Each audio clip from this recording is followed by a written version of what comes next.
चंद्रमोहन कुमार लगातार हमारे साथ बने हुए हैं। चंद्रमोहन, एलजेपी की ओर से यह कहा जा रहा है कि वो तो बीजेपी के साथ लगातार बने हुए हैं, उनकी जमीनी स्थिति क्या दिखाई देती है आपको पटना में कल होने वाले शपथ ग्रहण के बाद?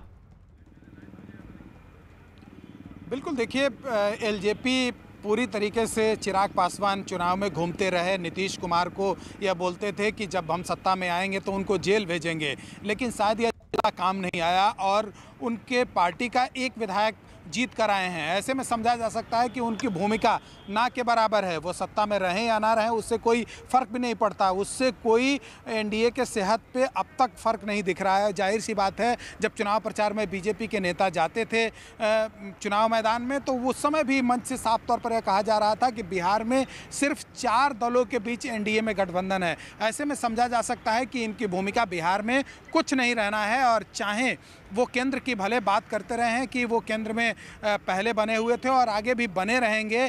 ऐसे में नीतीश कुमार जाहिर सी बात है अपना शर्त जरूर रखेंगे कि केंद्र से एलजेपी को अलग किया जाए, क्योंकि जब भी चिराग पासवान फील्ड में जाते हैं, लोगों से मुलाकात करते हैं, मीडिया से मुखातिब होते हैं, तो उनके मुंह से सिर्फ एक ही बात निकलता है कि वो प्रधानमंत्री नरेंद्र मोदी के हनुमान हैं। ऐसे में समझा जा सकता है कि दोनों दलों के बीच इस बात को लेकर रस्साकसी भी चलेगी कि जल्द से जल्द चिराग पासवान को और एलजेपी को केंद्र से भी अलग किया जाए, क्योंकि जब बिहार में चुनाव प्रचार चल रहा था उस समय बीजेपी और जो जेडीयू के नेता हैं, जब भी मंच पर प्रेमचंद मिश्रा इस वक्त हमारे साथ सीधे जुड़ रहे हैं। प्रेमचंद मिश्रा, आप कैसे देख रहे हैं, कल नीतीश कुमार का शपथ ग्रहण एक बार फिर होने जा रहा है, आपका जो दावा था वो कामयाब नहीं हो पाया, लेकिन बीजेपी बड़ी पार्टी होने के बावजूद मुख्यमंत्री नीतीश कुमार को फिर एक बार बना रही है। देखिए, ये जनमत की चोरी है, सरासर चोरी है। जनमत नीतीश कुमार को मुख्यमंत्री बनाने के लिए बिहार की जनता ने नहीं दिया, उसके बाद वो बन रहे। सबसे बड़ी पार्टी तो आरजेडी है, तो फिर यह कौन सा तरीका अपनाया गया है कि जो चुनाव में जिसे जनता ने रिजेक्ट किया, जिस चेहरे को, उसे मुख्यमंत्री बनाया जा रहा है। तो मैं तो इसे स्पष्ट रूप से मानता हूं कि नीतीश कुमार जी को मुख्यमंत्री पद पर फिर से आने के लिए मैंडेट बिहार की जनता ने नहीं दिया है। अब रही बात, आज उन्होंने भाषण दिया कि हम तो नहीं चाहते थे लेकिन क्या करें, बीजेपी वालों ने दबाव दिया। भाई, ऐसी मजबूरी क्या है कि भारतीय जनता पार्टी के दबाव में आ जाते हैं आप? क्या किसी राज्य का चीफ मिनिस्टर दबाव में मुख्यमंत्री पद का शपथ लेगा?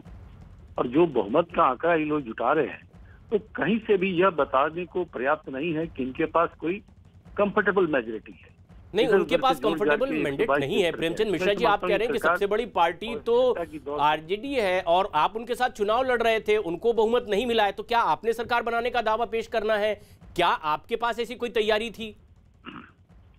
देखिए, सवाल ये है कि आप सबसे बड़ी पार्टी को जब किसी को बहुमत नहीं मिले तो कायदे से सबसे बड़ी पार्टी के नेता को यह पूछना चाहिए, उन्हें सरकार बनाने के लिए उनसे संभावनाओं पर चर्चा करनी चाहिए।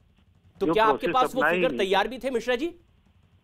बिल्कुल, क्यों नहीं, हमारे पास भी पर्याप्त बहुमत के हम आंकड़े जुटा लेते। हमारे पास ठीक है, आरजेडी कांग्रेस वामपंथी मिला के हम 122 नहीं है, तो दावा पेश करने में देरी किस लिए हो रही थी? सबसे बड़ा दल आरजेडी है, तो क्या उसको इस बात के लिए क्यों नहीं पूछा गया कि आप सरकार बना सकते हैं या नहीं?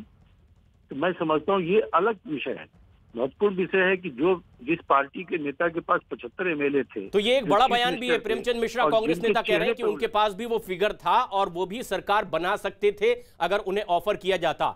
लेकिन ये एक बड़ी खबर है इस वक्त की कि नीतीश कुमार की नई सरकार में डिप्टी सीएम पद पर अब भी सस्पेंस बना हुआ है। सीएम नीतीश कुमार की सरकार बनाने का दावा पेश करने के बाद भी रक्षा मंत्री राजनाथ सिंह और सुशील मोदी राज्यपाल से मिलने पहुंचे और राज्यपाल से मुलाकात करने के बाद राजनाथ सिंह ने जल्द ही डिप्टी सीएम पर भी अपनी स्थिति साफ कर दिए जाने का भरोसा दिया है। लेकिन इससे पहले सुबह बीजेपी विधायक दल की भी बैठक हुई। सुशील मोदी ने जो भाषण दिया उससे ऐसा लगा कि वो विदाई भाषण अपना दे रहे हैं। उन्होंने बैठक में खुद विधानमंडल दल के नेता के रूप में तारकिशोर प्रसाद का नाम प्रस्तावित कर दिया है।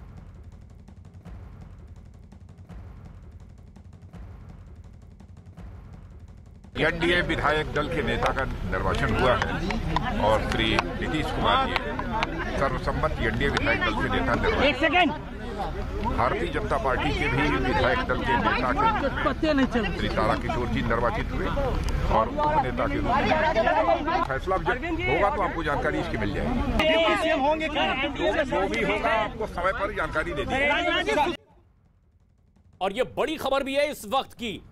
चंद्रमोहन कुमार हमारे सहयोगी लगातार हमारे साथ बने हुए। चंद्रमोहन, क्या ऐसा बयान आपने देखा सुशील मोदी का जिसमें लग रहा था कि ये उनका आखिरी विदाई बयान है और जिस नाम को वो आगे बढ़ा रहे थे, क्या आसार आपको दिखाई दे रहे हैं जमीनी तौर पर?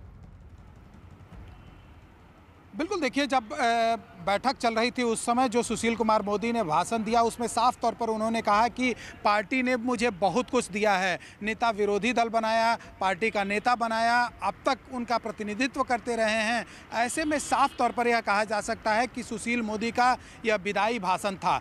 और अब उप मुख्यमंत्री कौन होगा इसके लिए इंतज़ार करना होगा, क्योंकि अब तक यह साफ नहीं हो पाया है कि कौन उप मुख्यमंत्री होगा। अगर सुशील मोदी का नाम सामने रहता और इनका विरोध नहीं हुआ रहता तो शायद अब तक यह ऐलान भी हो जाता कि उप मुख्यमंत्री सुशील मोदी होंगे। कल दिल्ली गए थे और दिल्ली से जब लौटे उसके बाद से लगातार उनसे संपर्क करने की कोशिश भी की जा रही है, लेकिन वो कुछ भी बोलने के लिए तैयार नहीं है। जाहिर सी बात है, अगर ऐसी कोई भी बात है तो अभी भी संशय बरकरार है और यह कहा जा सकता है कि सुशील कुमार मोदी का यह विदाई भाषण था। सुबह में 10:30 बजे के करीब पार्टी ऑफिस में मीटिंग रखा गया था, लेकिन उस समय 1 घंटा आगे बढ़ाया गया, 11:30 बजे किया गया और फिर बाद में यह कहकर पूरे मीटिंग को पोस्टपोन कर दिया गया, रद्द कर दिया गया कि राजनाथ सिंह को आने में लेट हो रही है और सभी विधायक और MLC हैं वो सीधे मुख्यमंत्री आवास पहुँच गए। जाहिर सी बात है, जो घटनाक्रम है और सुशील कुमार मोदी का जो भाषण था उससे यह समझा जा सकता है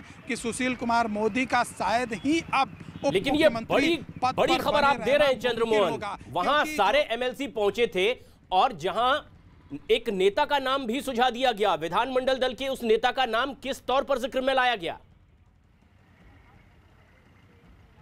बिल्कुल, देखिए, बीजेपी के नेताओं की जो बैठक थी वहाँ से जब मीटिंग रद्द हुआ और जब मुख्यमंत्री आवास सब कोई पहुँचे, उस समय विधायक दल का जो नेता था, विधानमंडल दल का नेता था, वो सुशील कुमार मोदी ने ही सुझाया तारकिशोर प्रसाद का नाम। जाहिर सी बात है, विधानमंडल दल का नेता अगर चुन लिया गया कोई, मतलब MLC हो या फिर MLA हो, सभी का नेता वही होगा। ऐसे में सुशील कुमार मोदी का शायद ही यह मुमकिन हो कि वह उप मुख्यमंत्री बने रह पाएँ और आगे उप मुख्यमंत्री बने रहें। और जिस तरह का विरोध सामने आया था, साफ तौर पर यह कहा जा रहा था कि 2 विधायक, जो एक 8 बार के जीते हुए हैं और दूसरे 6 बार के जीते हुए हैं, इन लोगों ने साफ तौर पर इनका सुशील कुमार मोदी का विरोध करना शुरू कर दिया था। और ऐसे में यही वजह है कि यह जो पार्टी ऑफिस में मीटिंग रखी गई थी उसको रद्द किया गया और फिर मुख्यमंत्री आवास में पहुंचकर मीटिंग हुई, जिसमें तारकिशोर का नाम सामने आया। तारकिशोर प्रसाद को विधानमंडल दल का नेता बनाया गया और सुशील कुमार मोदी ने जो भाषण दिया